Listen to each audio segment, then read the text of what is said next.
Right, guys, thanks very much for joining us for tonight's Scottish Property podcast, Online Networking. Seems to be the only time we get some interaction with fellow property professionals. So the last couple of times we've had mortgage broker, accountant and a solicitor. So this time I thought we'd mix it up and bring on an estate agent and a surveyor. So this week we've got Barry Walker from Walker Wylie Estate Agents in Glasgow and Eoin MacDonald from Allied Surveyors in Glasgow as well. So welcome along tonight, guys, and thanks very much for joining us and sharing your expert knowledge on what's happening in the market right now. Thanks for having us. Brilliant. We'll get kicked off with Barry, if that's okay then, because I'm pretty sure, how are you finding, how's your estate agency business been affected by the lockdown? Obviously, probably one of the worst hit businesses in property, I would have thought. Yeah, pretty much. It's been pretty devastating at the moment, to be honest. Just with obviously current guidelines and things, then there's not a massive amount we can do. I mean, at the moment, it's kind of trying to nurture the transactions we've got on the table at the moment through to completion. We've had 4 or 5 sales, I think, now complete during lockdown.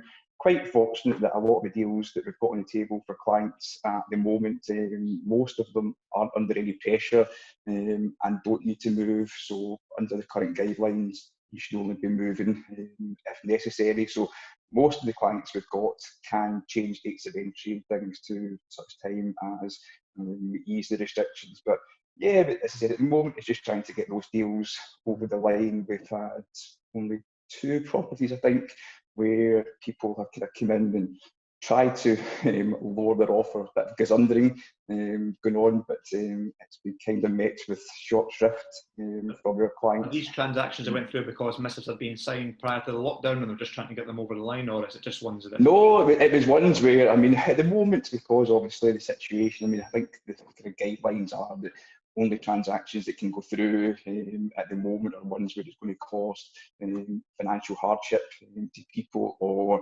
people can't move dates of entry. So the solicitors, it's not easy for them, but with the opening of the online digital submission and things, it's made things a wee bit easier. So pretty much keeping in contact with all our solicitor contacts every sort of couple of days and things, and they are able to get deals through at the moment. As I said, technically it's only meant to be deals where things can't be changed. So as I said, we've had 4, I think it is, 4 transactions go through during the lockdown, which is ideal. But as I said, I think we've got another 7 or 8 on the table, which are going through currently at the moment.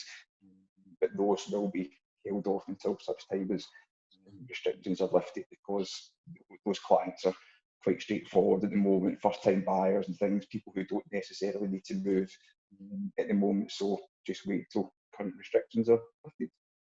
So how's your business currently operating then, Barry? Are you furloughed all your staff, and are you just kind of managing it, so to speak? It's just myself and Stuart at the moment, so we have kind of just kind of anything that at the moment has been dealt with by the 2 of us. So we're both working remotely from home, just dealing with the clients we've got at the moment. As I said, the majority of it is just keeping in touch with the people who we've got deals on the table for at the moment. At the moment, again, it is just keeping in contact, communication. I think is key at the moment. Just lots of people are, a lot of emotions and things. Lots of people scared about things at the moment. So we just got to be there for people. I think there does seem to be a bit of light at the end of the tunnel. As I said, there certainly seems to be deals going through at the moment, if you believe everything you see on LinkedIn and what other people are saying.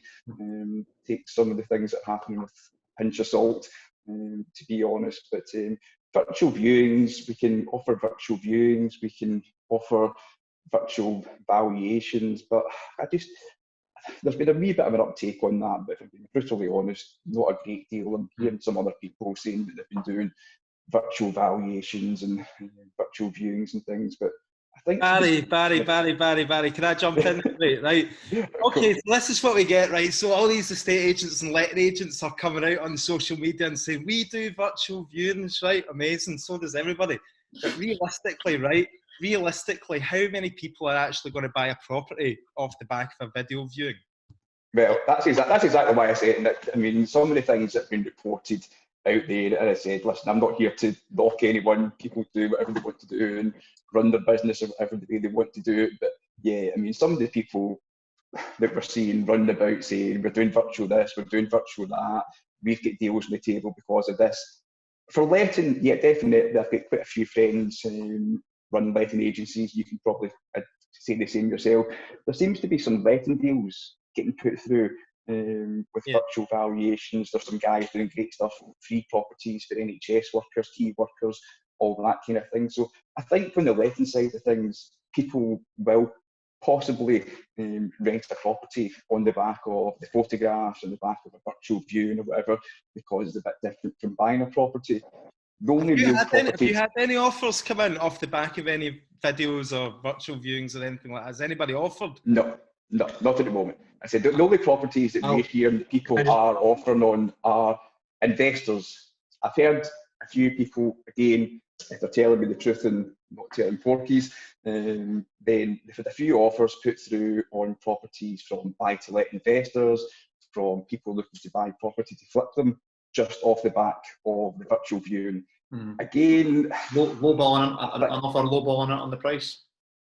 So some people are coming in with kind of lower offers and things. I think there is people trying to take advantage a wee bit out there, but at the moment, certainly, as I said, we've only had two. We've had one property fall through, deals falling through totally, and it's a horrible situation. The guy's lost his job and things. So he was on the phone to the business partner Stuart the other day. He's devastated. He'd love to go through with the deal, but he started off being furloughed and has now lost his job altogether. It's pretty unfortunate. Yeah, and properties are selling for. Sorry, Barry. I'd actually heard of one today that sold off the back of a virtual viewing with a home report that was north of £500,000, and the guy came in and said he would do it based on that, and he was quite happy. He'd looked at Street View, he'd looked at the virtual product, and he'd quite happy to do the deal, and it's getting done next week. Someone's got deep pockets. Yeah. I wonder, it'd be interesting to see if there was any clauses, or kind of like offer subject to, an actual viewing. Subjective, actually, the problem.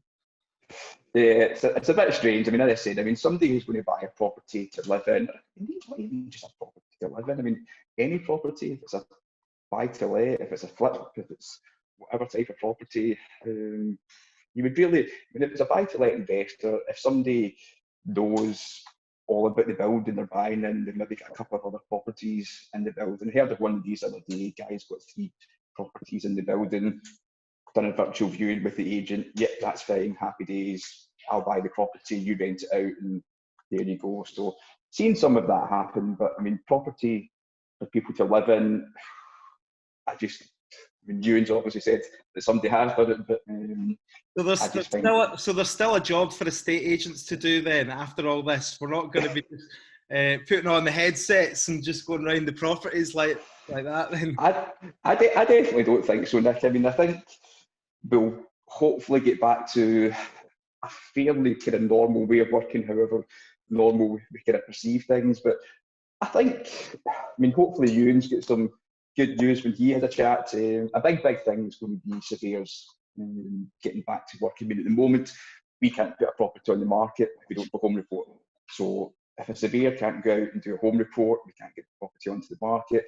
If we can't go out and do the photographs and things, then I can't get the property onto the market. Solicitors, mortgages, everyone, we need to get back to a kind of way of working. And the sort of noises out there are that hopefully soon Jane Ewan might be able to confirm a bit more. Surveyors may well be going back to work in a week, 2 weeks' time or something, with obviously a lot of protocols in place.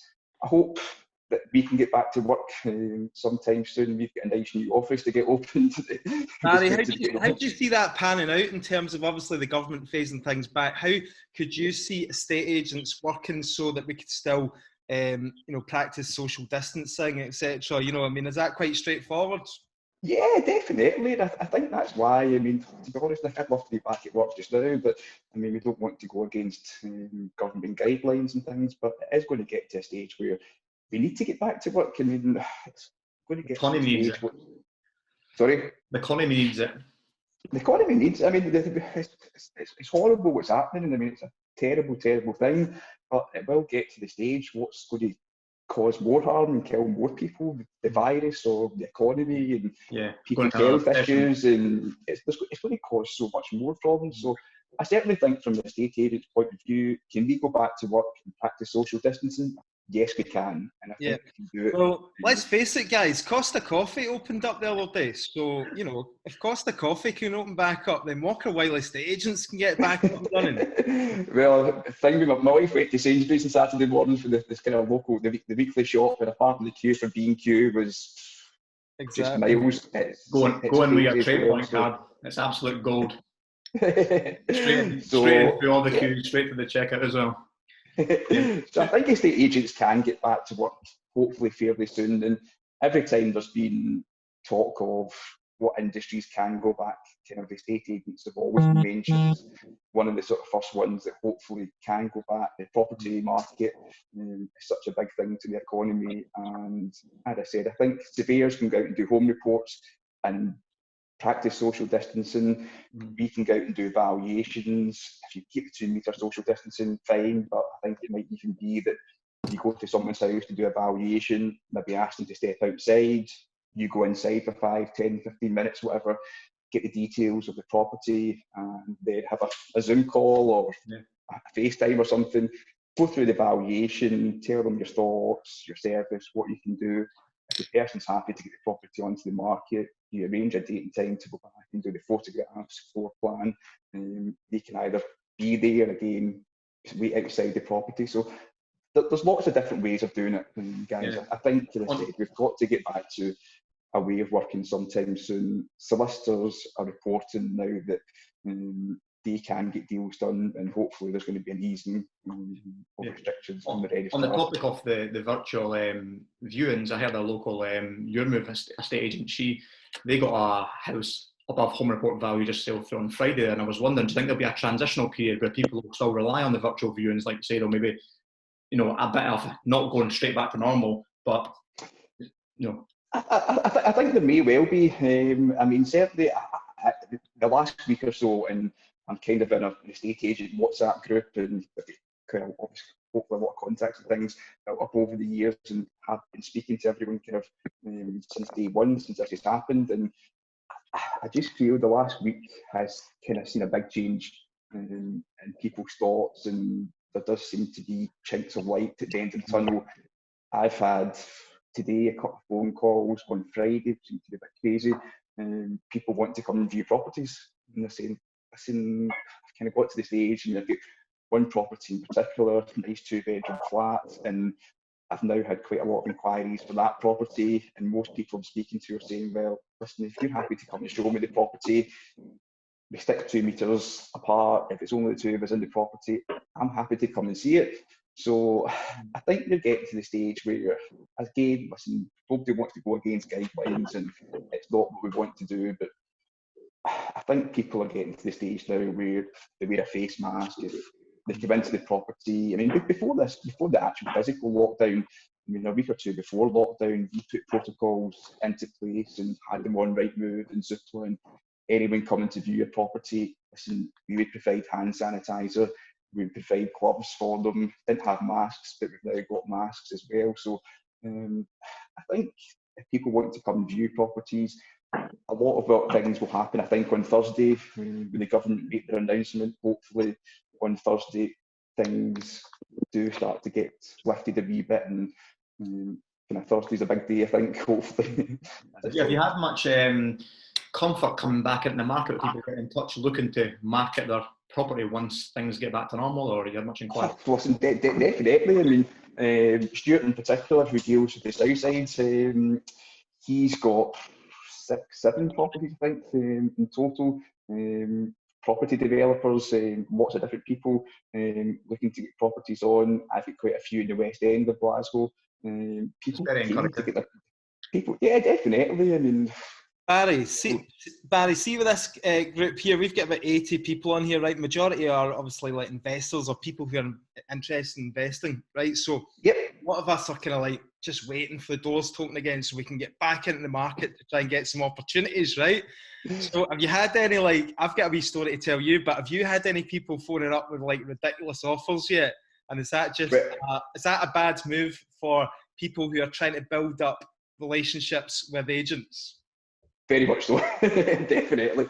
As I said, I mean, we've only really had one kind of major one where person came in and dramatically reduced the offer, and I don't even know if it was Covid-19 or whatever related. It was obviously related to that, but that's what the solicitor said.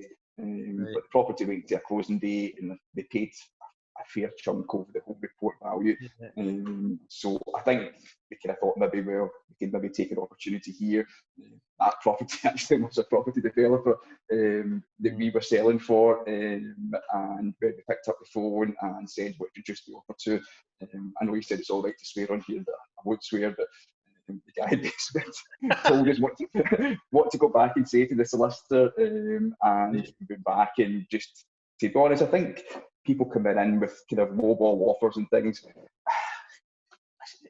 at the end of the day, I mean, it's going to happen. I don't take it personally. Sometimes I'll come off the phone and I might take it personally and kind of say something else in the office, but is there going to be opportunity? There's got to be a line though, right? There's got to be a line where it gets to like ridiculous stage at the moment anyway. Do you know what? People are obviously not at desperation just now, you know. No, listen, definitely. I mean, I don't think, I mean, we're definitely going to see a reduction in transactions. I mean, listen, there's just no doubt about that. I mean, depending on what sort of person you listen to, or economist or whatever, and things, or whatever person you want to take. But I mean, most people reckon between 40 and 50% reduction in property transactions this year compared to last year, which is what will end up happening. So that's reduction in transactions, guys, just in case anybody picked that up, reductions in prices. Definitely not. So they reckon between about 40 and 50% less property sales will go through in 2020 as opposed to last year. So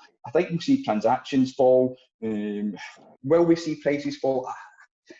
I don't think we will dramatically. I mean, everyone seems to think that we're going to kind of see a V-shaped recovery as opposed to an L-shaped or a U-shaped recovery. Hopefully that is the case. So, but it depends. I mean, property is governed by a lot of things, economic factors like unemployment and stuff. So if the things that the people and the government have put into place to sort of try and help people with the furlough scheme and bounce back loans and all these things, if these things stop, mass unemployment, then I think we'll get back. I mean, because the thing was, we've had such a strong base to start from. I mean, January, I don't know what happened this year, to be honest. I don't know. There's also the view with a lot of people say the pent-up demand. So like all these people who were in the market, like, are they going to rush back in? You know, like you say, it's going to take a while for unemployment and that to filter through because everybody's kind of covered at the moment.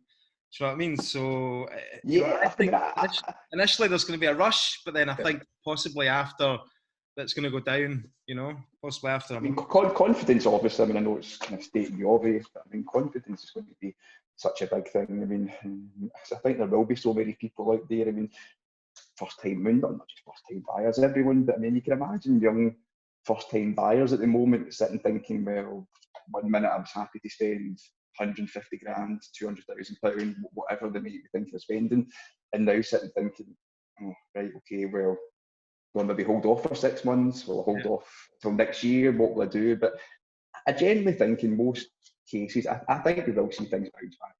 Okay, Stephen, are you all right for me to jump in? Sorry, I know I have been jumping in anyway. Check the messages and I'll ask questions about Barry. Yeah, I'm just looking at the messages here. You want to... Barry, would you put your neck on the line and give us your prediction on what you think is going to happen in the market as we come out of the lockdown, and where you think you see the markets going for the rest of the year? As I said, I mean, I'm fairly confident. Listen, I kind of always try to be positive, and the fact that we've got a new office and new staff to take on and things, I'm going to be positive. But I genuinely think, I mean, hand on heart, I think we will, because we're starting off from such a strong base. I mean, we were seeing sort of price growth, 4% or so was getting mentioned beginning this year. things were doing great. I mean, as I said, we came back in January and without a word of a lie, I mean, the phone just wasn't stopping. It was valuations, it was viewings, it was closing dates. I mean, the market was just so busy. It's why we were feeling so good about our new office move. We were desperate to get in. I mean, the week before the week before lockdown, we were sitting in coffee shops interviewing staff, and I mean, we're buzzing and ready to go. And listen, it's definitely going to take a bit of time to get transactions back. I mean, to build the pipeline, that's our biggest thing for most estate agents as well. It's going to be building the pipeline. There's always going to be a kind of backlog, but I'm certainly positive and quite thinking that the market will recover fairly quickly. As I said, there'll be a dip in transactions without a doubt, but I don't think we'll see a massive drop in house prices. You've got to remember, this is a health crisis. This is not a financial crisis. Yeah, I certainly agree as well. Like we saw in 2008. So, as I said, I think we're starting from a really strong base from before. I think once we get back to some sort of normality, I think the rest of the year will be quite positive, to be honest. Yeah. I think the chat with Kessa Salimi the last couple of weeks on this call was there's a lot of products returning to the market as well, so it's looking quite positive. As long as the transactions will go ahead. That's it. I mean, before this, I mean, everything was geared up. I mean, money's cheap to a certain extent, or whatever. Finance was kind of readily available. People were getting mortgages under the correct circumstances. So we had everything geared up for a great property market. And that's what I'm saying. I mean, I think everything was kind of so good before this, and the pent-up demand. I'm hoping that when we come back out the other side of this, that things will pick up quite quickly, and people have been sitting at home, kind of sitting at four walls, and be kind of bored of those four walls and want a change of scenery. So fingers crossed that's what happens. Right, Barry, that's brilliant. Thanks very much. What we're going to do, because I know like loads of people have been on loads of different Zoom networking things over the past 6 weeks, right? The way that we like to try and be a little bit different is we don't have anything to sell you. We have nothing to sell you. We're just trying to like basically connect with people, help people. And what we want to do is try and get as many people involved in the call as possible. So we've got in the chat box, guys, and if you're not familiar with Zoom, if you go down to the bottom of your screen and you can click on the chat and it'll bring up all the comments, and we'd like you to contribute to this conversation. Give us your experiences, tell us how you're doing. Are you making offers? We've got a couple of people here who have said they have been making offers, so I'm going to invite them to come on and see if they'll speak about their experiences. So we've got Gurjit Sidhu, would you like to come on and just ask your question or give us your experience? Can you find him, Stephen? It's yeah. Good. Hello. Hello. Yeah. How you doing, my friend? You okay? Not bad. Not bad. How are you? Good, man. Good. What's been happening with yourself then? You've said here, go for it. Yeah. So before all this was happening, we put in an offer on a property. So the numbers are working okay for us, based on a rental. Now the rental market's likely to drop. There's mostly students who we rent to, so a little bit concerned because a lot of our people who are in the properties are international students. But now we're thinking, because we went 5% over on the home report, because we knew we kind of had to go that much to kind of clinch it, because we kind of got a bit of an idea of what the other offer was. We're a little bit unsure now as well, because it was actually the point that you made, Nick, which really got me thinking as to, most people are saying, and most people who are in property are very positive about property, maybe because they're in property. But I think the point that you made, Nick, really got me thinking, which was that everything's propped up at the moment with the government paying £2,500. Come June, what's going to happen after then is we're going to see a decline, and then property prices are likely to, maybe fall towards the end of the year. And we were just thinking, we're overpaying 5% based on the values before COVID. Is that a smart thing to do? So I just want to get your thoughts on renegotiating a price without pissing off everyone, or if it is even the right thing to do. Where's the property, and when did you agree the offer? It's in city centre. Centre of Glasgow, yeah? Yes, centre of Glasgow, yeah, sorry. So centre of Glasgow. And it would have been probably just about 2 or 3 weeks before. So the official offer's not come through for the mortgage yet, so we know everything's kind of stopped and slowed down a little bit. Yeah. But yeah. Is this for investment, or is it for you to live in? Investment? No, it's for investment. So it's mostly for students. So we think Now, the numbers did work before COVID-19. I'm not sure how much I'm going to have to drop the rent by, because it's mostly international students that tend to take our properties, and it's likely that a few people in the classes are not going to come this year. Right, well, I'll let Barry come in, but I'll just jump in first. Like, the way I see it is that, you know, if we do, I think we'll experience at least a 10% drop in property prices over the next 12 months, right? And I don't think anybody really should be paying over the home report if it's for an investment. Having said that, if you're investing property for the long term, then, you know, does it really matter? So, like, if you're holding this property for 20, 30 years, even if it drops 10% in the next 12 months, will that really have an effect? Do you know what I mean? So that was my thoughts. Barry, obviously, you're an estate agent, so you would say pay 20% over the home report. I mean, listen, I mean, I think if property prices drop 10%, I mean, that would be a bit, it's possible, but I don't see it personally. I think if it was a good deal before, then it's probably still a good deal just now. I mean, sorry, how much did you say you paid over the home report? We went over by 5%, so 5.5% we went over, yeah. I mean, 5%, 5.5% over home report value, certainly before this. I mean, listen, I'm not saying that's not nothing, but I mean, so many people having to pay well in excess of that. I guess it's just as investors, when we're surrounded by a lot of investors, a lot of people are talking about how you make money when you buy, and everyone's going in at, you know, 10%, 15% under home report value. So, you know, we were kind of thinking, even when we're putting in the offer, we thought, okay, the numbers work, but is it still the best use of our full deposit? I guess that's the thing. So the numbers still work, but I guess they would always still work better. And I'm hearing about a lot of people who are not paying over home report, and actually a lot of people are paying 10, 15% under home report as investors. And I was just wondering if I should be a bit more aggressive. Stephen Clark, what would you do? Would you pull out of this one? Yeah, I'd negotiate down lower as well, Yeah. Okay. It's difficult. I don't know the market, you know, before obviously the COVID-19 and the lockdown, so it's maybe I'm not the best person to comment on it, but I would probably negotiate a little bit. It depends obviously how much you want to negotiate. I mean, if it's a city centre property, I mean, listen, there's not many city centre properties and things that I know of that are selling for 10, 15% below home report value. If you know lots of them, send some of them my way, will you? But I mean, we were thinking. I can totally understand where you're coming from. Listen, it's a kind of thing that so many people are thinking at the moment. Should I reduce the offer or whatever? Listen, if you can go back to the table and get a better deal, great. But I mean, certainly what I'm hearing from most estate agents at the moment is anyone who's coming back in with a lower offer, unless the seller is under severe pressure to sell, then if it's going to a closing date, what will probably happen is they'll just go to the second highest offer. And just say, well, listen, thanks very much. If you're taking your offer off the table, then that's fine. Or if you want to renegotiate, you know what, we're not negotiating. And it sometimes just depends on the seller, like it always does. Excellent, Barry. Thanks, mate. Listen, I'm conscious of time, and we've got Ewan here as well. And Ewan's given up his evening here to be with us tonight, so I don't want to try and get on to him as well. But I see there's loads of comments. I wasn't doing much anyway. I'm really sorry to keep you hanging on here. That's all right. Stephen, do you want to just go on to Ewan, and then we can come back to the questions later on, probably as well, if we've got time? Yeah, sure. Ewan, thanks for joining us tonight. I appreciate that. Could you give us a little update on your side of it? So you're a surveyor with Allied, is that in Glasgow? Yes, Allied Surveyors. I work at the Glasgow North office essentially, so everything north of the river. It's all furloughed at the moment?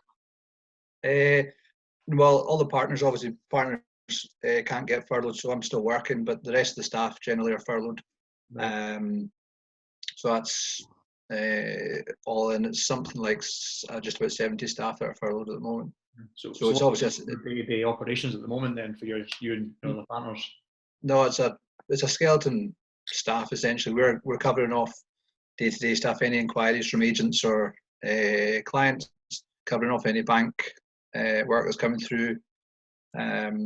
Quite a lot of the lenders were talking about desktop valuations, which I'm sure a couple of people probably have questions about, but that hasn't come to much at the moment. So it's really just keeping an eye on the lending transcriptions for existing deals that are going through, and we're still seeing these going through. in terms of being processed by the mortgage lenders. But there's not a great deal of day-to-day work to do, other than just trying to keep in contact with everybody and see what might be in the pipeline, as Barry puts it, to come onto the market when this is all over. The refresh home reports that have been done historically for sales that are going through and currently trying to go through at the moment. Sorry, what was the first bit of that? You've been asked to do refreshed home reports and actually go and revisit the properties, or are you getting away with best kind of value? We can't really do a desktop for a refresh for a home report, because the value is probably, we could probably work around the value side of things quite comfortably, but it's for the condition, in terms of the lender still wants us to go and make sure the house isn't burnt down or the roof's fallen off or anything like that. They still need us to physically look at the property to cover them, and obviously cover us ultimately in terms of any comeback that the purchaser may have going forward. And are you having any issues doing that at the moment? The policy that Allied have taken at the moment is that we're obeying the lockdown, is that we're not making essential travel. The chat over the last few days has been that refreshes and surveys on vacant properties will probably be the first surveys that we'll be starting to do. Refreshes because if we don't do a refresh, the property sale falls through, so you can view that kind of as an urgent type transaction breaker or not, as the case may be. And then home reports and vacant properties will probably be the first thing that will be allowed to go through.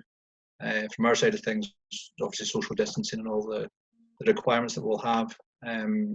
Hopefully following on quite quickly from that, if the lockdown is eased more, we've got protocols in place to do normal surveys, but it would mean that people would have to be out of the house.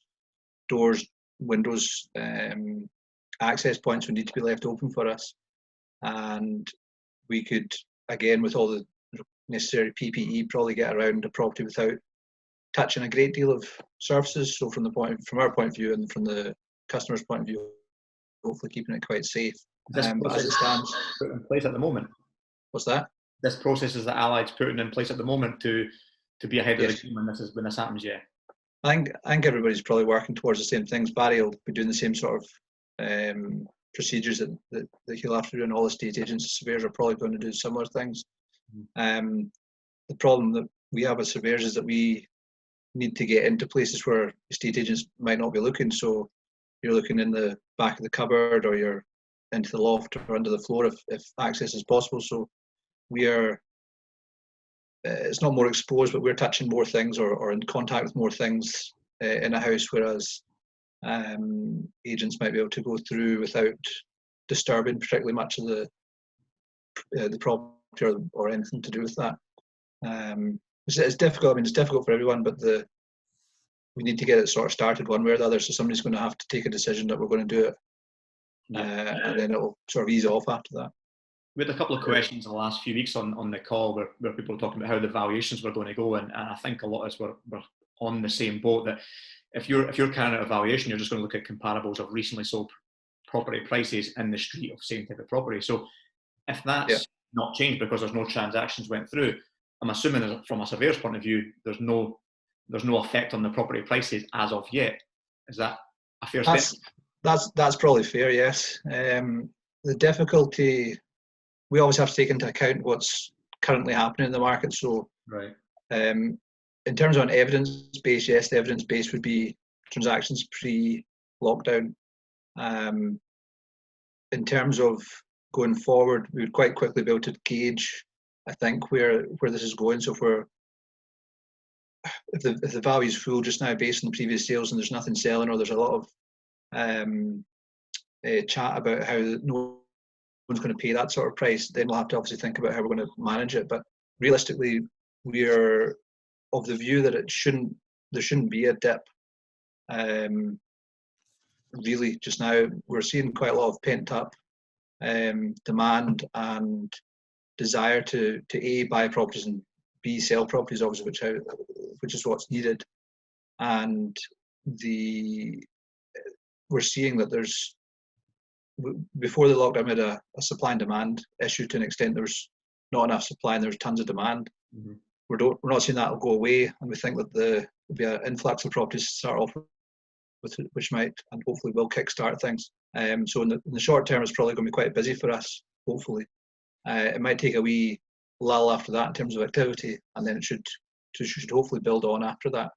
Is our hope, expectation. I don't know where you want to go with it.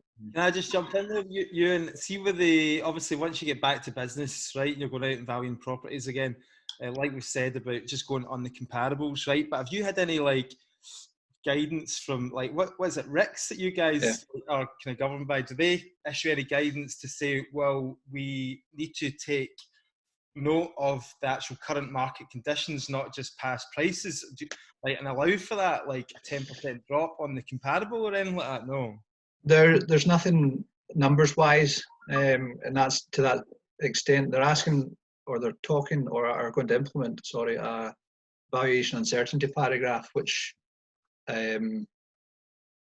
goes in as part of the valuation to say, look, this is the valuation as we see it now, but because of everything that's going on currently, it's not that there's a degree of uncertainty. We're okay with the value, but they're wanting us to put in this uncertainty clause just to say that, you know, there's special sort of circumstances going on. Yeah. The valuation at the time is fine, but that may be subject to change fairly quickly depending on how the end of the furlough scheme happens or anything else like that, unemployment rolling forward, that depending on how that develops, I suppose.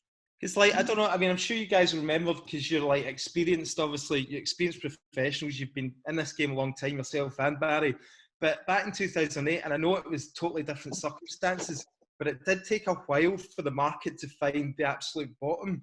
Yep. Probably, like, some people would say probably 2010, so it took like 2 years, but I don't think it'll be the same this time, but, you know, obviously there will be that kind of delayed effect. Yeah, the view that we're looking at it is that with the furlough scheme, as long as it's the transition off the furlough scheme and onto normal life, as it were, that's where the difficulty is. As it stands now, everybody's, or the vast majority of people are getting some sort of wage, as it were.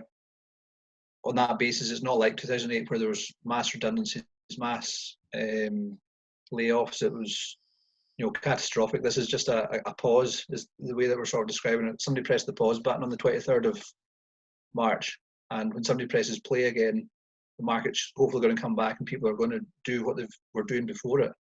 The uncertainty comes, as I said, at the end of the government schemes or the assistance that everybody's got. That's probably the more important moment, the end of June at the moment. Like I said earlier on, I mean, I think people really need to understand that, I mean, this is a health crisis. It's not a financial crisis. There's money out there, and listen, mortgage companies are open for business. Maybe not as much at the moment, but hopefully once we get back to normality, then things will get back to, I think anyway, a good sort of playing field fairly quickly. As I said, we'll definitely see a reduction in transactions and things, but I don't think we'll see property prices. Put it this way, as far as I've heard, speaking to some mortgage brokers, the lenders are returning their headline offers in terms of getting up to 80, 85, 90, 95% loan to values. The rates are not great at the moment, but the fact that they're offering that shows that lenders aren't particularly worried about this in terms of a long-term or a lending decision at the moment. They are fairly confident that it will return to something of a semblance of what it was before. But it's a matter of just, from our point of view, just getting there. We need the home reports through as Barry does to get them marketed, and then once there's a bit more of a flow of things, it should go on quite nicely. Oh, while we're on the subject of mortgage lenders, Ewan, do you act on behalf of lenders to carry out valuations for refinances as well, for remortgages? Yes, we do. So I've heard a few things about this, and this is just through other investors and things that have commented on this, that whether they got a few desktop valuations done on properties, and they actually went a bit high and just sort of tested it out, and they felt like the desktop valuations were returned at like quite a kind of kind of high level sort of thing. But I would have thought the other way, like if you were doing a desktop valuation, I thought that you would be more kind of conservative. How are you kind of like dealing with the desktop valuations? They are quite difficult from that point of view, because you're you're kind of having to go into assuming that it's a good average condition, so you don't have the eyes on it, obviously, as you'd expect. You are driven a wee bit, or you are, if the client suggests a figure that's within range, it's probably likely that it will be fulfilled. Some of the lenders have suggested guidance that if the valuation and the estimate are within 5% of each other, they would prefer if you valued at the estimate, because it doesn't clog up their system with PVQs, which is a query. So on that basis, that's maybe the case in some instances where valuers happy with the estimate provided, albeit it might be at the high end, and they've run with it rather than knocked it back, as it were. Okay. I mean, I'm sure there's plenty of people got questions. Nick, have you got any questions coming through on the chat for? I mean, guys, again, like, get your questions into Barry and Ewan. They've given up their time here tonight to basically give us their professional take on things. So we'd really appreciate it if you chipped in. Just another thing, Ewan, just in general, right? Just off of COVID for a while. One of the big things that a lot of people on this call will be quite curious to know, and people who are starting out in property, people who have been investing for a while, and me myself, I often wonder, what's the best way when we as property investors or developers are going to refinance a property, or we're flipping a property and we're trying to get the best possible valuation, and it comes the day when the surveyor comes out, and obviously you want to try and show off the property as best as possible to get the highest value. Can you give us any insights or the best way to try and not kind of bend your arm to get the best possible valuation, but you know what I'm saying, to try and, is there anything that we shouldn't do? Maybe it's an easier question. Bend his arm. Bend his arm. Essentially, it's probably it sounds fairly simple, but it's make it as nice as possible. If there's, for example, on a basic level, if there's the potential to throw a painter decorator in for 500 quid for a couple of days to brighten it up and remove any blemishes and stains and whatnot from the walls, it's probably a good thing to do. Going on from there, just making it clean and tidy, well presented is probably the best idea. I know it's difficult sometimes with tenants who are not looking after it as we all would if it was ours, but it's trying to make it as presentable and as nice as possible is probably the best way. That way we can do all the comps and look at the comps and say, well, that's a good one, that's a good one. The one we're in was a good one because it's nice and it's tidy and it's all that sort of stuff. So it's worth at the upper end of what we'd expect. Cool. And you hear some people saying, obviously, like, you speak to some people and they say they make up packs and stuff like that. So like before and after pictures, and then they download all the comparables off Rightmove and present it in a little folder and give it to the surveyor, right? And I've often said, well, I don't know, you got to watch, because these guys are professionals. So the last thing you want to do is really go in and be a bit too pushy and sort of say, well, look, I've done your job for you. Here it is on a bit of paper. Do you know what I mean? So, have you ever had that? Yes, yeah. And is it helpful or not? It's helpful to see what the transformation's like, but we are generally there to look at it on that day, at that time, and how nice or otherwise it is. So from our point of view, it maybe garners a wee bit of suspicion. Why is this person, the owner, investor, giving us all this information to try and basically bolster their estimate? It helps in terms of, as you can see the transformation and you can understand what's happened, but from our point of view, if you spent £10,000 or £50,000 on the same project, it's still going to be worth what it's worth at the end. So from our point of view, it's good to see, but it's probably, we'll do our own comps anyway. We'll look to see if there's anything that's been missed. We'll look in as much detail as we need to come up with the figure, and that's regardless of the pack or not. That's probably what we're going to see. Cool. And what about that day when your estate agent, when Barry calls you and says, look, Nick, I'm really sorry, but we've not managed to get that 150,000 that we're hoping for. It's come in at 140. Is there any point in trying to appeal? Like, is there anything you can do? In terms of a higher valuation, like, I mean, if you're pissed off that you've got a low valuation or something like that, which does happen. I know you try and be as fair as possible. No, well, there's always, we're quite happy to have a discussion with anybody.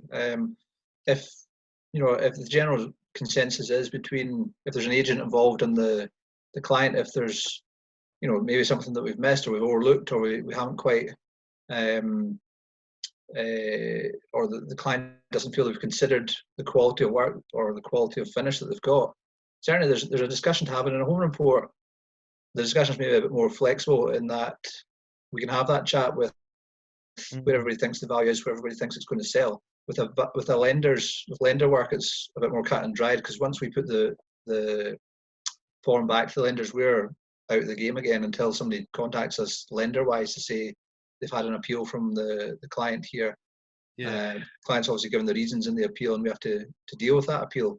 The home report is we have a valuation range that we'll probably be comfortable with, and if there's a good reasoned argument for an increase, whether it's a new bit of evidence from around the corner that's a new sale, or similar property that's maybe been overlooked, or it's got an awkward address that didn't throw itself out of the search, and we're happy to look at it, and we're happy to be flexible enough to do that. That's a really good insight. That's a really good insight, actually. Barry, I suppose on your side of things with the estate agent, you probably don't really want too high a valuation, because then that cuts out a lot of you try to drive a competitive market, aren't you? So like if you get a home report that's too high, then obviously you might not get that closing day, etc., and it might not go for above and beyond.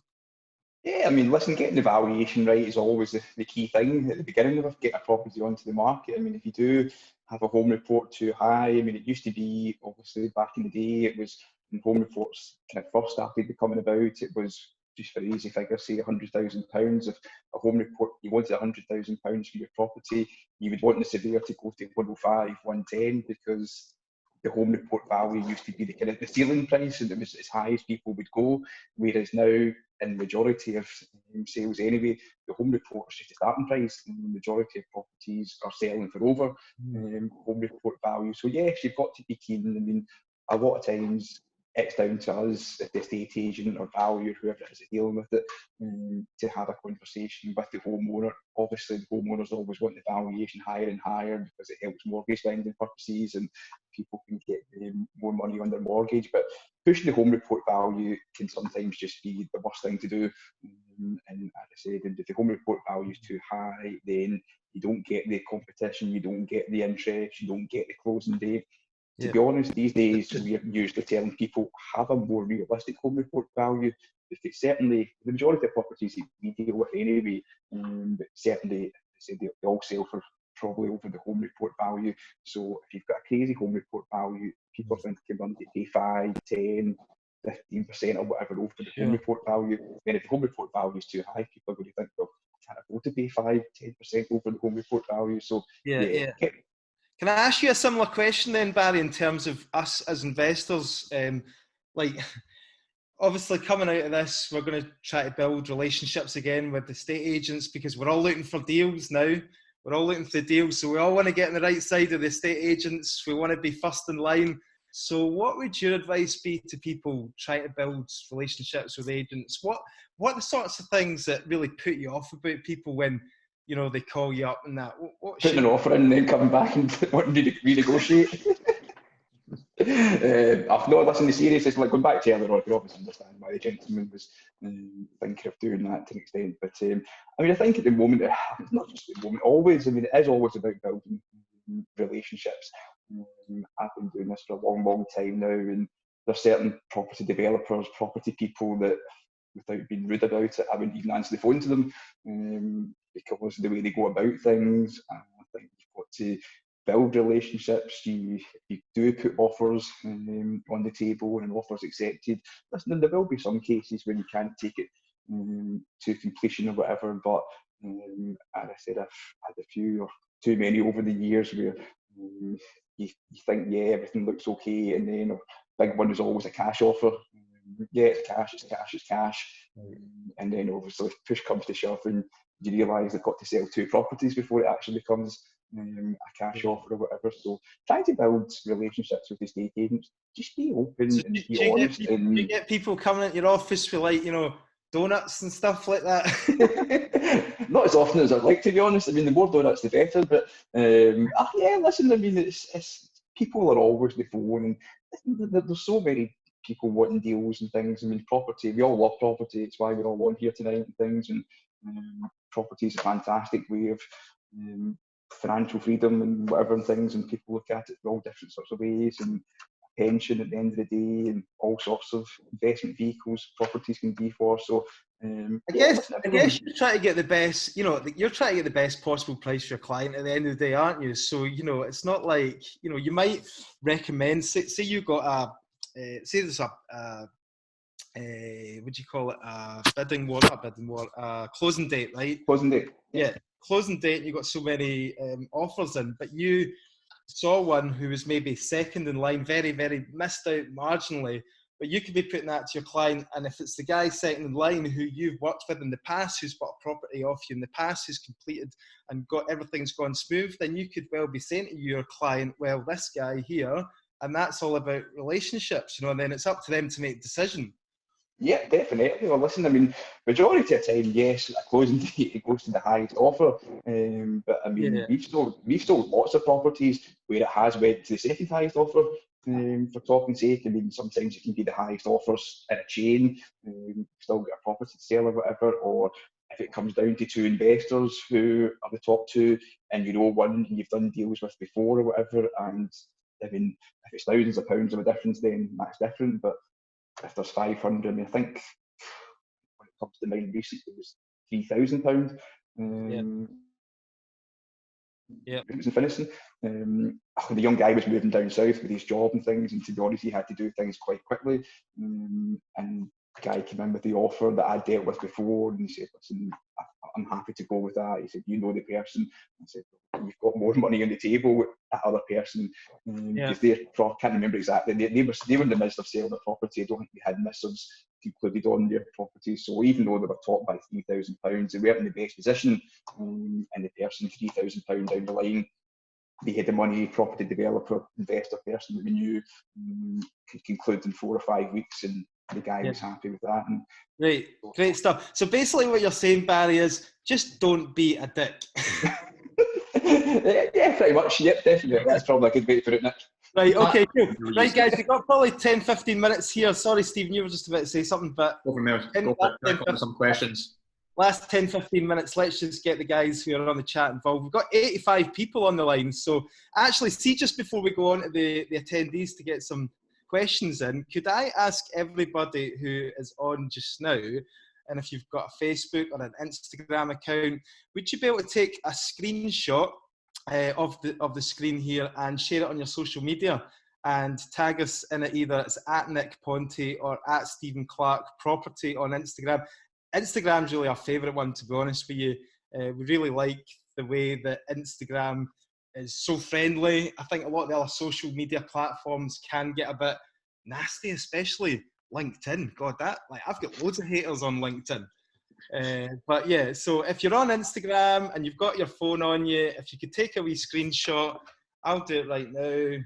You've got haters on Instagram as well, mate. They're just not as vocal. Haters everywhere. I went to Costa Coffee the other day, put a wee picture up, me and my family. Oh, the abuse that I got, man. The abuse that I got for going out of my house. How dare I? Right, here we go. Right. So yeah, so going back on the questions, guys, we've got Gavin here. Sorry, I'm going to ask you probably to unmute if it is a question, but I'm just reading them out. I think this is just a cheeky comment here. So I'll just say, Gavin, Allied, he said, Allied have it right at Easter. It's one of the biggest disappointments of the lockdown, not getting my Easter basket full of chocolate and wine. Can this be retrospectively sent out in the summer solstice, Ewan? So he's missed out on his chocolates. That's it, chocolates and wine. Nice. That probably helped with the lockdown right enough. Nice. Ewan and Barry, would you mind putting, by the way, while I remember, can you put your contact details in the chat box so that people can get in touch with you? You can do that just now. And if anybody wants to get in touch with Ewan for home reports, and Barry, obviously, if you're thinking about selling a property, then you can do that. Just stick them in the chat box, guys. That'd be good. Ben Graham, he said, I take it, Ewan, hasn't been out to any properties yet, even if they are, and have been empty for some time. So you've not done any activity at all, any valuations? No. The partners had taken the decision that we were wanting to respect the stay at home and help the NHS sort of mantra that's been put out there for the moment, and for the time that the lockdown's on, that's kind of what we're looking at. Yeah, you don't need to comment. You don't need to comment on this, mate. But obviously, I have heard that one of your competitors, one of the big firms, has there has been reports of home reports getting done by members of our group. So obviously, I don't expect you to comment on that, but it's everybody passes their own judgment and has their own view. We've just taken the decision that's as a group, that's what we feel comfortable doing, and that's been our view on it for the moment, and going forward that's likely to change in the next couple of weeks at most, but for the moment that's what we're at. That's absolutely cool. Gerardo Crolla, will cash buyers? He's got a question actually. So I'm going to invite Gerardo to come on if he feels comfortable coming on the camera. Hi there. Yeah. Hello. How you doing? How you doing? All right. What's your question, sir? I think the question was, do estate agents prefer cash buyers even at a lower offer than, say, a higher offer from a mortgage-backed buyer in this current climate? So if you're offered 200k cash for a flat and someone else comes back at 230, but subject to the valuation and subject to the bank approving it, what's your thought on that? How would you take that to your client? At the end of the day, I mean, whether the money comes from a mortgage or it comes from cash, hopefully at the end of the day, it's the same thing. Obviously, if it's a cash offer, then there's not as many hoops to jump through or whatever. There's no mortgage applications and things. But cash is king, as everyone says. But I mean, cash offer is really only, I think, in property sales and things. What it offers in is if people's circumstances dictate that if they need a quicker sale or they need a bit less risk. If somebody offers me £200,000 for a property or offers me 230, whether it's 200,000 cash or 230 with a mortgage, it's me as the estate agent to try and do my due diligence for our client, find out the person's situation. Are they in a chain? Are they going to get their mortgage? Did we ask for their mortgage agreement in principle? Just get as much information. And if we feel that the person with the mortgage is going to get the 230,000, obviously it's a bit of a gamble, then 9 times out of 10 people will go with the higher offer. And I say cash offers, they do have their benefits and things and get done a bit quicker with less risk. But for £30,000 of a difference, as I said, if I was the estate agent, I'm dealing with one of my clients, if I can do my due diligence. I suppose it comes down to whether or not the seller's motivated, because exactly, very much so. I mean, it does depend on the seller's situation, and if they're wanting the money quicker and without less risk, then yes, they'll sometimes go with the cash offer as opposed to a mortgage offer. So back in the last financial crisis, or back in the last crisis that we had, obviously, if you were sitting with cash, you were in a very, very good position, because obviously that was a mortgage lending crisis. There was no lending happening, so that was a whole different story. And people who had cash did really, really, really well. 2010, 2011, if you had cash and all the repossessions, oh my God, you were cleaning up. But this time it's a little bit different. So thanks very much, Gerardo, for your question. Hope that answers it. Arshad, how you doing, Arshad? He said, surveyor knows what you expect the valuation to be as you put it in your mortgage application. More a comment. Ewan, I don't know what was well, yes, we get for for probably 75% of mortgage applications for transcripts, we're told what the purchase price is, and for pretty much every refinance request that we get, we're told what the estimate is anyway. So then, from our point of view, our first view on it is the finance estimate, is the refinance estimate excessive, or is it, on the money, and that's kind of where we start from. And then if we can get the figures to match up in terms of what the client's wanting to do, estimate wise, and what we see the comps at, obviously with an inspection on the back of that, we'll generally run with it. If it's miles off the pace, there's nothing we can do about it. There's no point saying property's worth £1 million when it's only worth £500,000, because we're just going to have to value it as we see it. But if it's if you're doing an investment property and it's cut, the sales and the comps are maybe saying, say 75, 77, something like that, and you're putting 80 on your estimate, if it's done nicely and it's nicely presented, then 80,000 is not out of the way in that scenario. Cool. And that's where it helps us. If we know what the client's wanting or expecting or hoping for, we can at least try to work with that as best we can. Thank you very much. Sorry, Arshad, I never unmuted you or asked you to come in there, but I thought it was more of a kind of comment rather than a question. Neil Rob, do you want to chip in here? Do you want to come and say something? Give me a wee minute. Yeah, me and my technology. How you doing? Oh, I'm grand, Nick.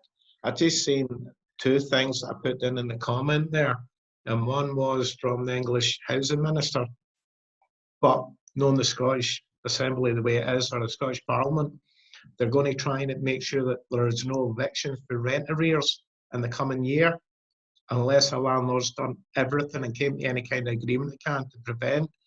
And this is what's now getting proposed in England. And then I can't remember what the other wee thing was I wrote there. It was why 20% of people have took mortgage holidays, which is quite significant when we're saying the banks are flush with cash.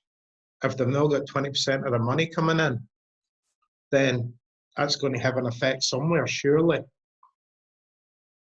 Yeah, it's a good point, Neil. On the subject of evictions and stuff, as we talked about this in previous Zoom calls, obviously the Scottish Government have passed a bill, basically an emergency COVID-19 bill, for basically say that you can't evict any tenant on the basis of rent arrears for at least 6 months now. So that's kind of all kind of stalled things in Scotland to make sure nobody's evicted because of having rent arrears during this time. If they change it again, will they change it? It just depends, doesn't it, how long the kind of lockdown goes on, I think. So on the mortgage brokers, I'm not sure, Stephen, you want to... so not mortgage lenders? Just a quick one on that, Nick. On the English government had no evictions up till June. They're going to extend that as well. So they're going to bring in the notice period longer as well. Well, I don't know about you, Neil, but obviously I can speak from my own experiences. As I've said before, I've got 85 properties that I manage. Only one now I've not received any rent from at all. So I think that, people who are saying, oh no, I'm not going to have any money coming in, I just don't see it happening. Just don't see it as a huge issue. No, I've been quite lucky, I've got to say. There was a few chancellor arms last month. I went firm on them, but I listened to them and explained my position. I said it's going to be rent deferment, and rent arrears. It's not going to be a mortgage-free or rent-free period. And everybody paid on the first as expected. Well, I didn't expect my pay, but they did. So maybe my message got home. Good, let's hope it continues. And obviously, we're still at the early days of this. And my fear is that after businesses get back to work and the furlough scheme finishes, our small to medium-sized business is going to have that, enough cash flow coming in to actually keep all the workers. Is there going to be higher unemployment rates? And if people are going to be made unemployed, that's where we as landlords might start experiencing more problems. But again, what I said to people in the Facebook group is, worst case scenario, go on to universal credit. It's amazing now that they've increased the rates. So one of my tenants pays £650 a month. They went on to universal credit. They get £495. That was paid direct into my bank account very quickly, I've got to say. And they're going to top up the rest because the partner's actually working. Now, if worst case scenario, they don't have any other money coming in and it was just the 495, well, do you know what? You could probably live with that for a while, So anyway, guys, thanks very much, Neil. That's much appreciated. Matthew Barr, I always wondered, does the surveyor know the value mortgage? Matthew, do you want to come on and ask your question? Sorry. Unmute yourself, Matthew, if you're still on the line.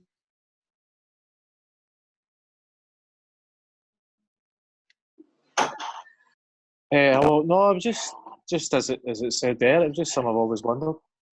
Does We just like to hear your voice, Matthew. So, just as I said, I can't do it. I'm trying. I've got people in the background as well. It's all right, mate. I'll ask it for you. Don't worry about it. Right, Okay. Matthew was getting grief from his missus there, so I'll let him go if you want. That was class. That was brilliant. Tell her to come on as well. So he said, I always wondered, does the surveyor know the value the mortgage lender needs before they go out, and do they price the property on the day without any prior input? Ewan? Well, the first thing to say, the value is based on what we see out there in the market in terms of comparables and sales, and we own estate agents for the most recent sales to be as up to date as we can. In terms of what the lender reveals to us, probably 75% of the lenders tell us what, if it's a purchase, what the purchase price is and what the advance amount is, which is obviously the amount of the mortgage requirement. And if you're refinancing, they generally do tell us in probably 50% of cases what the advance amount is behind the estimate of value. Obviously, we can work out if it's a remortgage, for example, we can work out if it's to get it under a certain bracket, into an 80% loan to value or a 75% loan to value. You can work that out just by doing the figures. And if it's at a case where there's a couple of grand either way, we'll sway it. We'll try and be as sympathetic as we can to it. But again, it's down to comparables. If the estimate's too high, it's done and dusted at that. Thanks, guys. Listen, have you guys still got our 10 minutes? We've got loads of questions coming in here. Yeah. You all right? Yeah, definitely. Excellent. Right. Okay. Alan McLaren, do you want to come on here? He's got a question for Ewan. Alan McLaren, are you still on the line? Yeah, I'm here. How you doing? Hello. How you doing? It's probably a question for Ewan, but maybe advice from everybody else as well.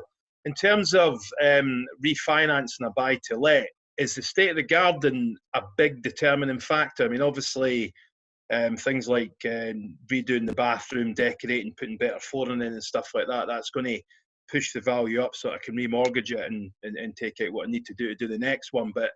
But kind of interested from a surveyor's perspective, would you look at the garden and the outside of the properties as a big determining factor? The short answer is no, probably. The difficulty might be is if the refinance is maxing it out and we're comparing the property to, just on a basic level, the next door property, and it has the inside is exactly the same, the house is exactly the same, but it's got a much better garden. Yeah. The property next door will be theoretically worth more, so your refinance will be worth slightly less than whatever that sale has been. Yeah. But we're not talking about the same sort of numbers as a kitchen or a bathroom. We'll take consideration of it, and if it is an absolute shambles, then yes, it's worth less. If it's just untidy or the grass is too long, that doesn't really matter too much. So tidy it up a bit, just don't spend an absolute fortune on it, essentially, is what you're saying. Absolutely. I mean, if the grass needs cut the grass. If the fence is falling down, put the fence back up. Tidy any rubbish out the way, any debris or any clutter and stuff like that. Tidy all that away, and then if it's a rental or if you're refinancing a rental, we do take into consideration that it's not you specifically that's living there and keeping it nicely. It's a tenant that maybe doesn't care so much for the outside areas. Okay. Barry Walker. So we take that into consideration. Barry Walker. Thanks. Thanks, Al. Barry Walker, where do you see for, if you're doing a property to sell on, for example, where do you see the most value getting added? What would you say the biggest kind of selling point is, Barry Walker?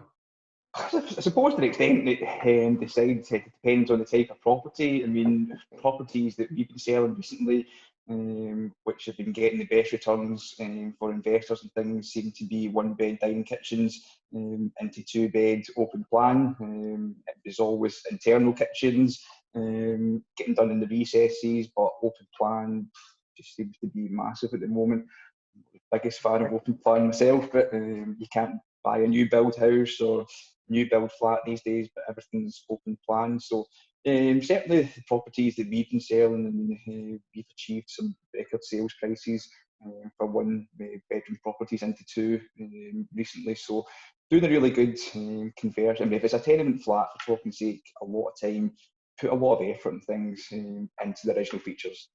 Quick comment on staging. Should we stage a property or not? Does it make a big difference?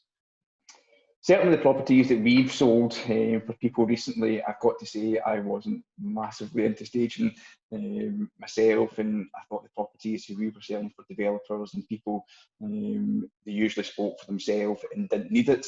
And it was actually one of the developers who basically we went to take the photographs and they'd done it themselves. And I've got to say, what a difference it made. And that's now 3-4 properties we've sold recently, and I've got to say, I mean, if it's me personally doing it, I think I'm on stage. For the sake of what's it cost? 1,500 quids? I think the last one we had was £1,200, £1,300 the client paid for a 2-bedroom property. But I mean, we went up and saw the property, myself and Stuart had a look at it. I thought it looked stunning. It was really, really nice. Yeah. And it's probably nice enough that it didn't need staged. But after the staging, I mean, just my goodness, there wasn't anybody who came through the door who just wasn't impressed. And at the end of the day, the price the property got, I mean, it went well past what we thought it'd even sell for.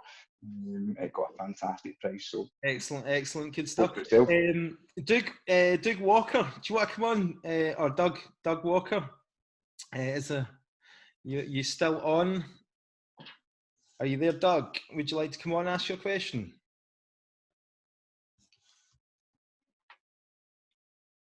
Hey, Nick. Hello, how are you? Hey, I'm just figuring out technology, how to actually turn my audio on. You're doing well. We can hear and see you loud and clear, so fire ahead. Frighteningly so.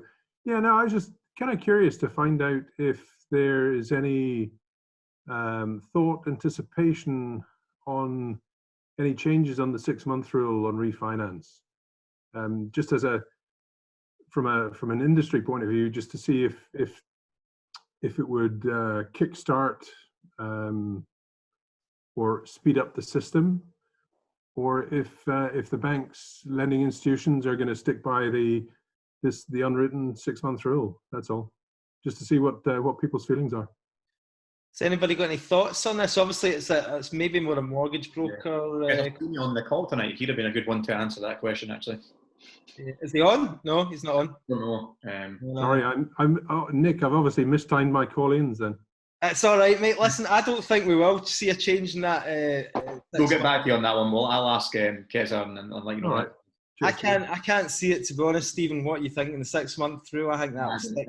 I mean, I'm not a mortgage broker, obviously, but I mean, it would certainly help, and could see the benefits of it. But I think the reasons why it was brought in the first place haven't really changed. So I don't think it will change, to be honest. There's certainly nothing that we've been made aware of changes wise that might change that or help that.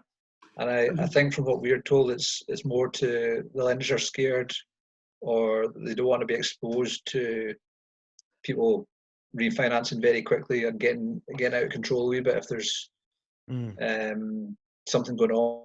No, they're just suspicious. And I completely understand that, Ewan. It's the 6-month rule, to my knowledge, is it came in 2009, 2010, and it basically is slowed down the process, the cycle of cash, if you like, or the recycling of cash. I agree with that. 'Cause, I mean, obviously, if a property's getting renovated, overhauled, refurbished, quite often it is done much quicker than 6 months as a timescale. So I can understand everybody's frustration that it is maybe 6 months. Mm. And I agree it would speed.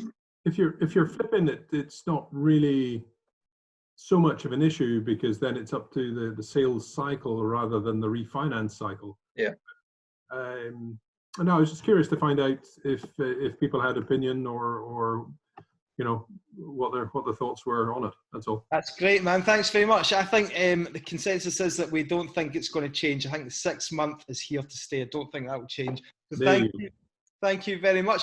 Right. Thoughts on a freeze on stamp duty potentially? What about that to kickstart the property market? Get rid of the 4% ADS for the additional dwelling supplement. Any thoughts? And it would help probably current portfolio landlords maybe incorporate some of their portfolio that hadn't moved from their personal name. I think it'd be good. It'd be a good thing. It would certainly I think it would definitely be a good thing, but unfortunately, I can't see it happening. I mean, I think a lot of it to do probably with the public spending and things, and all the money the government are already pouring out with the furlough scheme and business loans and things. So, yeah, I think it would be a good thing, and it would certainly help stimulate things to a certain extent. But I think the fact that the government are shelling out so much money at the moment, I think they'll be keen to get some money coming back in, I'm sure. Very much so. Yeah, totally. So I'm just reading down here, sorry. So I jumped right back up to the chat, and I'm now going to come down at the bottom. So, God, there's quite a few here. Let me just catch up. 2 seconds. Susan Actimel, she's a big estate agent in Glasgow. They've got 500 properties. Interestingly, they collected 95% of expected rent in April. Fantastic, Susan. Really good stats there. So yeah, at the moment things seem to be flowing in terms of the private rental sector. Money's coming in for sure. That's definitely the case. Arshad, that's the question I answered earlier. There's comments here that I'm just reading down. There's kind of chat in between a lot of the attendees, and I'm just trying to pick out the questions here.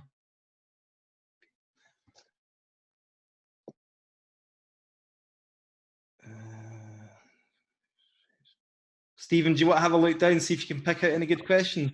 I was scrolling and there's a question from Arshad at the bottom saying to Ewan, what's involved in our property valuation refresh? Yeah, that's a good one. Okay, essentially it should be a full new survey of your property. Basically doing everything we did in the first survey. Realistically, it's often more based on comparing the first survey to what is there currently, so see if there's any changes. So it's for a 2-bedroom flat, you're typically around half an hour, 40 minutes for a survey. For a refresh, you're probably 15 minutes or so.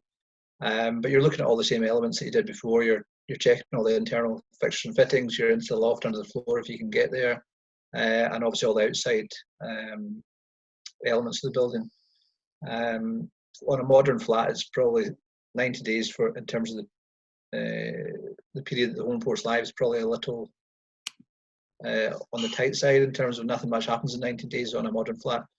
But the reason it's there is to make sure there's been no fundamental changes through storm damage, flood damage, anything other than that. But it's simply probably a more straightforward and shorter process than having your original home report done. Is it the surveyor that does the initial survey that comes out to do the refresh? Sorry, did you say is it a different surveyor? The same surveyor. Sorry. Same. Sorry, there's a wee break just when we started talking there. It can be either. There's various opinions on it. It's easier if the same surveyor does it because that surveyor has seen what the condition was that they were commenting on first time. So it's easier from that point of view. The other side of that is it's quite often better to have a second set of eyes from a liability point of view from the surveying side of things. The second set of eyes on it might pick up something that has been missed or would take a different view on it depending on what the property is. So it can go either way, Stephen. It can be either the same surveyor or whoever's available, depending on timescales, all that sort of stuff. Yeah, thanks for that. And Ewan, while we're on Ewan, can you kind of dissect this question from Gurjit? If you can look back in the chat, you might see it as well. He said here, because there's a few people commenting, and he said, I had one purchase when I offered 12k under the home report. In fact, Gurjit, do you want to just come on? I'd seen that one, aye. Gurjit, Yeah. you want to come on? Hi. How you doing? Sorry, I don't want to take over all the chats. All the questions, sorry. Yeah, so we had a purchase. The home report was £190,000. Other properties sold as well for about £190,000. Motivated seller, we offer £12,000 under the home report. And he was happy to go ahead with it. And then when the valuation company came out, I think it was the Mortgage Works, they'd valued it at £178,000. So it wasn't any worse, because we know that we would have to be 25% of that. But what I was worried about was when it comes to 2 years down the line and we want to then take more money out, if the market grows by 8%, is it going to grow on the 178k value rather than 190? It's almost like it felt like they kind of ignored all that hard negotiating work that I had done, and I was just wondering. It's quite a good question, actually. The purchase price that we would have been given, or the surveyor would have been given the purchase price for the property at 178 rather than the 190 valuation that you had. So quite a lot of the lenders prefer us to value at or around the purchase price, because they view it as willing buyer, willing seller, and that's what the value should be in a transaction.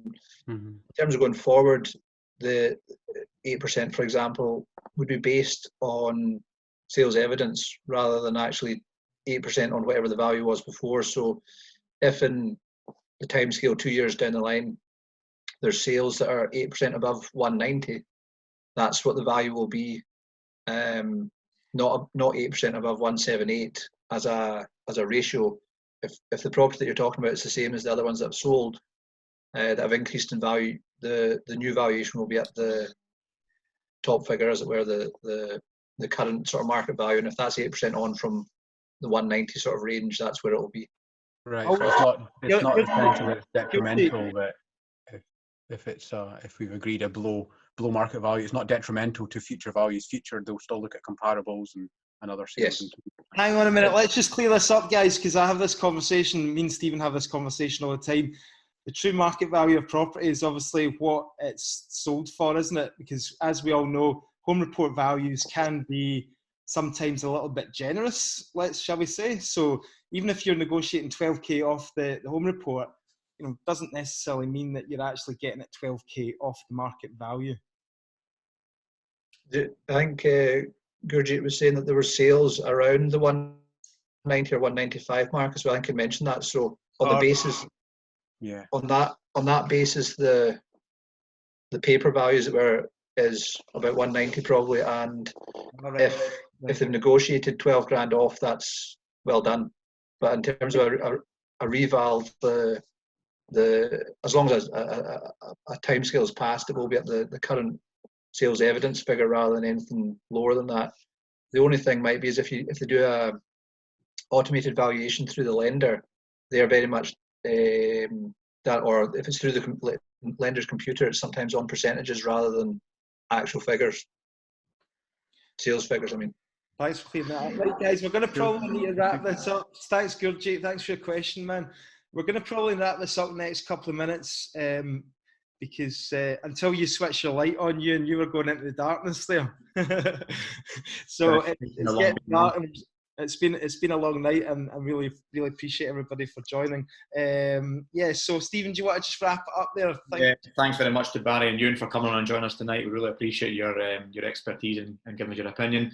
And the guys on the call, thanks very much for joining on. Again, appreciate you coming on and chatting with us and asking your questions. Could we ask a quick favour before you all drop off? If anyone's listening to the podcast, we've heard that the way to get out there is to leave reviews. So if you could please possibly leave us reviews, it would definitely help the podcast extend their reach. So thanks very much for that, guys, and we'll keep you posted with the next online meeting.